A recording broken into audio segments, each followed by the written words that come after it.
तो इस कहानी के शुरू में हमें एक अंधेरा जंगल दिखाया जाता है जहाँ एक बच्चा भाग रहा था, किसी से डर कर या किसी से बचकर। सीन कट होता है और हमें इसी जंगल के दरमियान से गुजरती एक सड़क पर एक रेड बस दिखाई जाती है। थोड़े ही आगे जाने पर इस बस को एक दरख्त की वजह से अपना रास्ता ब्लॉक मिलता है, इसलिए इस बस ने एक दूसरा रूट ले लिया। ये जाने बगैर कि आगे कोई खतरा भी हो सकता है। वहाँ पर हम कुछ स्केलेटन भी देखते हैं और आगे जाने पर सारे दरख्त भी इर्द गिर्द से खत्म हो चुके थे। अचानक ही धुंध ने चारों तरफ से उन्हें घेर लिया था। बस में बैठे हुए बच्चे भी डर कर बाहर रोड की तरफ देखते हैं, क्योंकि एकदम से ही ड्राइवर को बस रोकनी पड़ी थी। उसने नीचे उतर के देखा तो सामने एक मरा हुआ हिरन था, जिसे वो ठिकाने लगाते ही जैसे ही पीछे मुड़ा तो एकदम से शॉक रह गया। अगले ही मिनट जब वो बस में दोबारा चढ़ा तो हमने देखा कि उसके पीछे कोई आदमी था जिसने बस ड्राइवर को गन पॉइंट पर लिया हुआ था। वो सब बच्चों को भी धमकी देकर अपनी सीट्स पर बैठने को कहता है। सभी उसकी बात मानने लगे और एकदम से इसी बस में बैठे हुए एक बच्चे को याद आया कि उसने न्यूज में इस आदमी के बारे में पढ़ा था। वो एक सीरियल किलर था और अभी कुछ ही दिन पहले जेल से भागा था। सिर्फ यही नहीं, डरा देने वाली बात ये भी थी कि ये आदमी सिर्फ टीनेजर्स को ही मारा करता था। ये कह लें कि वो एक साइकोपैथ है। इस आदमी के कहने के मुताबिक ये लोग सब करते रहे। इन्होंने अपने फोन भी विंडो से बाहर गिरा दिए और ड्राइवर अपनी बस चलाता रहा। और चलते हुए ड्राइवर ने एक और साइन बोर्ड मिस कर दिया जिस पर लिखा था कि वो एक मिलिट्री के खाली जोन की तरफ बढ़ रही है, यानी एक ऐसा एरिया जहाँ सालों पहले रिसर्च की गई थी, लेकिन अब वहाँ पर कोई इंसान नहीं रहता था। ये एक टनल थी जिसमें इस टाइम बहुत सी लाइट्स चल रही थी और इस टनल के अंदर एकदम से उनकी बस रुक जाती है। इन्हें मालूम हुआ कि बस का इंजन खराब हो गया है। साइकोपैथ किलर को लगा कि ड्राइवर उसके साथ चालाकी कर रहा है, इसीलिए उसने एक बच्चे को गन पॉइंट पे ले लिया और ड्राइवर से कहा, चलो उतरो नीचे और मेरे सामने बस ठीक करो। कोई भी चालाकी करने की कोशिश की तो मैं इस बच्चे को मार डालूंगा। इसी दौरान अचानक इस टनल की लाइट भी चली गई। ये सभी अचानक घबरा गए। एकदम से ही इस अंधेरी टनल में इन्हें खौफनाक आवाजें सुनाई देने लगी। किलर ने ड्राइवर को इशारा किया कि जाओ जाकर देखो वहाँ क्या है। ड्राइवर भी अपनी टॉर्च लेकर आगे बढ़ा। जैसे जैसे वो खूब अंधेरी की तरफ बढ़ता रहा, उसे एक साया दिखाई देने लगा। करीब जाने पे पता चला वो तो एक भयानक दिखने वाला मॉन्स्टर था। ड्राइवर ने डर के चीख मारी और उस मॉन्स्टर ने उसे चेस्ट से पकड़कर मार डाला।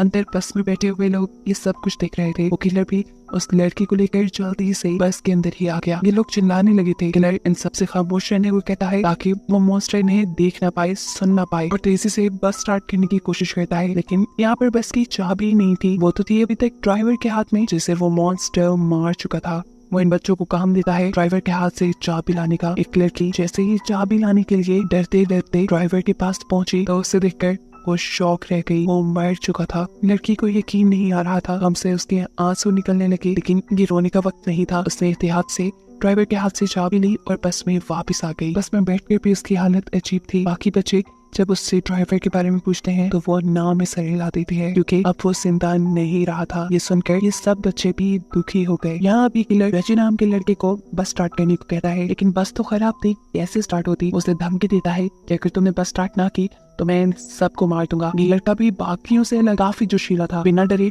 उल्टा इस किलर से ही बहस करने लगता है और मौका पाते ही पीछे से एक बच्चा उसे धक्का दे देता है। वो नीचे गिरा तो रजी ने एकदम से उसके हाथ से गन छीन ली और फिर उसी के ऊपर पॉइंट कर दी। ये देखकर वो किलर हंसने लगा और उसने बोला, तुम नहीं मुझे मार सकते। अरे मारने के लिए बहुत हिम्मत चाहिए होती है जो तुम्हारे में नहीं। इससे पहले कि ये बच्चा कुछ करता, एकदम से इस बस की छत से इन्हें आवाज आती है। इस आवाज ने सबको डिस्ट्रैक्ट कर दिया और किलर ने दोबारा अपनी गन उनसे छीन ली। अब बस के ऊपर से आने वाली आवाजें भी बढ़ चुकी थी, जिसकी वजह से ये सारे बच्चे डर जाते हैं और गुस्से में किलर बस से उतरता है और चिल्लाने लगता है, जो भी हो अंधेरे से बाहर निकलो, मेरा सामना करो। वो यही सब कह रहा था कि एकदम से उसकी बोलते ही बंद हो गई। उसके चेहरे पे अजीब खौफ से भरी मुस्कुराहट आई और एकदम से किसी ने उसके ऊपर हमला कर दिया।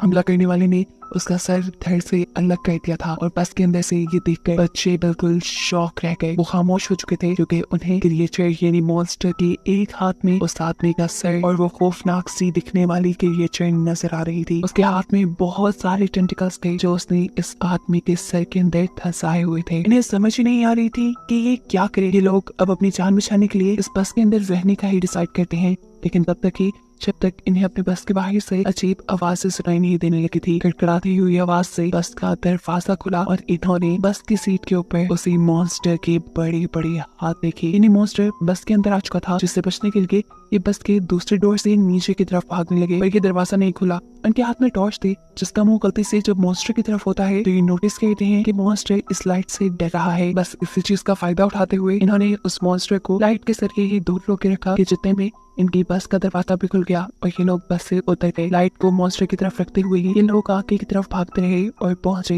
एक बंकर के अंदर। इस बंकर के अंदर एक रूम भी था, जिसपे इस पूरी जगह का एक मैप बना हुआ था, जिसे देखकर ये पता चलाते हैं कि ये एक मिलिट्री बेस है। और अगर ये एक मिलिट्री बेस थी तो यहाँ पर लाइट भी हो सकती थी और कंट्रोल पैनल भी हो सकता था। और अगर इन्हें उस मॉन्स्टर से बचे रहना था तो किसी तरह इन्हें वो कंट्रोल पैनल ऑन करना था, जिससे यहाँ की लाइट्स चल जाएं और वो मॉन्स्टर इनसे दूर रहे और फाइनली ये लोग बच के जा पाए। ये लोग कंट्रोल पैनल को ढूंढकर उसे ऑन करने का डिसाइड करते हैं। मैप को रखकर ये एक पूरा प्लान बनाते हैं और सोचते हैं कि आखिर कहाँ पर वो कंट्रोल पैनल हो सकता है। नोलन और उसका साथी पावर पॉइंट को ढूंढने के लिए चले जाते हैं, जबकि यहाँ पे बैठे हुए ये तीनों अजीबोगरीब तरीके से अपना टाइम पास कर रहे थे। अब कोई नहीं इन दोनों लड़कों से कहती है मुझे वॉशरूम जाना है। अकेले वो जा नहीं सकती थी क्योंकि उसे डर लग रहा था, इसीलिए रेजी उसके साथ चला गया। रेजी उससे बातों में तंग किया जा रहा था, इसीलिए अब क्वीनी उसे कोई जवाब नहीं दे रही थी। काफी देर हो गई। क्वीनी उसकी तरफ जब मुड़ी थी तो उसे कुछ अजीब लगा, इसलिए फाइनली उसने पीछे मुड़कर देखा तो वहाँ क्वीनी थी ही नहीं। उसके तो होश ही उड़ गए। जोर जोर से चिल्लाते हुए वो यहाँ वहाँ क्वीनी को ढूंढने लगा। उसके दूसरे दोस्त को भी ये बात पता चल गई कि क्वीनी गायब है। ये लोग इस पूरे एरिया में क्वीनी को ढूंढने लगे और आखिर एक ऐसी जगह पहुंचे जहाँ इन्हें क्वीनी दिख गई। लेकिन इस वक्त क्वीनी के ऊपर एक मॉन्स्टर था, एक भयानक मॉन्स्टर जो बस क्वीनी को गर्दन पे काट कर खाने वाला था। क्वीनी की अपनी हालत तो जैसे बेहोशों की तरह हो गई थी। यहाँ पर रेजी उस मॉन्स्टर को फायर दिखाकर उसे डिस्ट्रैक्ट करता है, जबकि उसका दूसरा दोस्त उसके नीचे से क्वीनी को निकालने में कामयाब हो गया। क्वीनी और वो दोनों तेजी से आगे की तरफ बचकर भागने लग जाते हैं। ये सोच पके कि रेजी तो उनके पीछे है ही नहीं। असल में रेगी के हाथ से मिसाल इस मॉन्स्टर ने गिरा दी थी और वो नीचे पानी में गिर कर बुझ गई और अब मॉन्स्टर बस उसके ऊपर हमला करने वाला था। उसके मुंह से अजीब सी चीजें निकल कर रेजी के मुंह पे गिर जाती हैं और ये खून था। क्वीनी और उसके दोस्त ने आकर जब रेजी को देखा तो उनके होश ही उड़ गए। ये लोग तो अब कुछ कर भी नहीं सकते थे और इससे पहले कि ये मॉन्स्टर रेजी को खा जाता एकदम से यहाँ लाइट आ जाती है, जिसकी वजह से मॉन्स्टर डर कर रेजी को छोड़कर चला जाता है और ये लोग समझ जाते हैं कि इनके दोस्तों को आखिर जनरेटर मिल ही गया। यहाँ नोलन और उसके साथी जिन्होंने ये जनरेटर ढूंढकर ऑन किया था, उन्हें ही पास में एक कमरा मिला जिसमें एक डेड बॉडी पड़ी हुई थी और साथ ही बहुत सारी पिक्चर और नोट्स भी थे। इन नोट्स में सिर्फ इसी क्रिएचर के बारे में इंफॉर्मेशन थी। ऐसा लग रहा था